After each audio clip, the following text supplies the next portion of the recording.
I'm Barry Lewis with this edition of Record News Watch.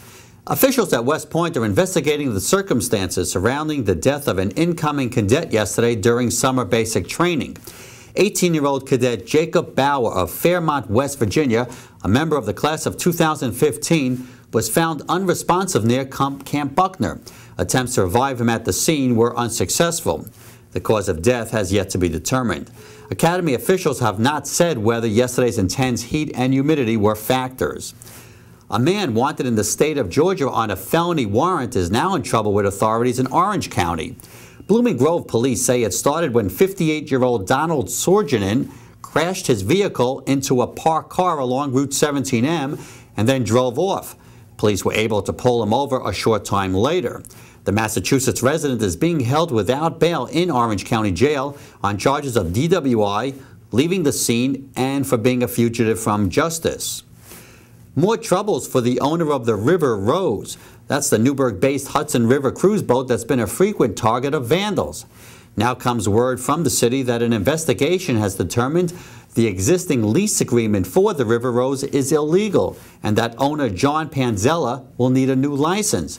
Panzella says he has no interest in signing a new agreement with the city. What he wants is an electric line so he can power the boat's video surveillance system.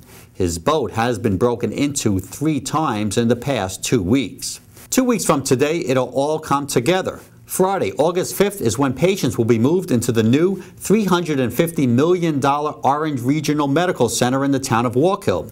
The 7-story, 600,000 square foot facility combines and expands the services that currently exist at the hospital's Horton and Arden Hill campuses. Administrators and staff recently showed off their new high-tech facilities featuring 353 private rooms and 40 intensive care units.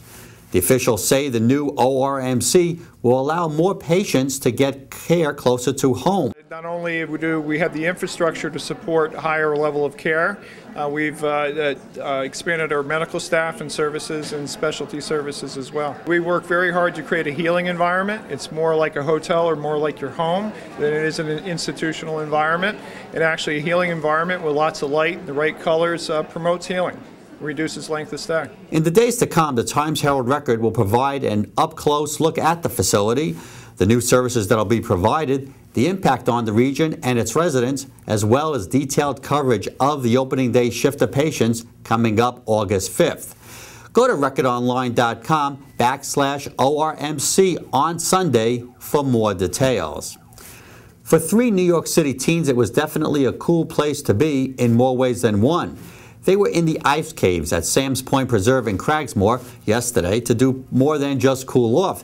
They're part of a nature conservancy program called LEAF, the Leaders in Environmental Action for the Future program, giving participants the field environmental education and training they'll need.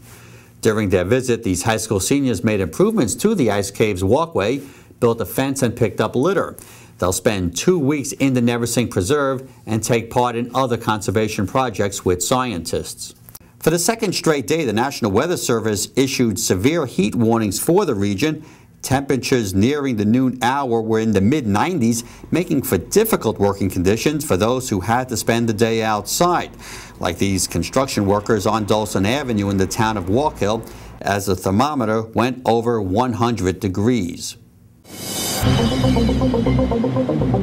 If you own a swimming pool, if you're lucky to own a swimming pool, you'll be in it this weekend. The heat wave will continue into tomorrow with temperatures back up around 100 degrees. There is the slight chance of a thunderstorm late in the day tomorrow. As for Sunday, it'll be mostly sunny and not quite as uncomfortable, with temperatures expected to stay in the mid to upper 80s. Keep clicking back here at Record Online to stay on top of breaking news and to stay informed by picking up this weekend's editions of the Times-Herald Record. For Record News Watch, I'm Barry Lewis.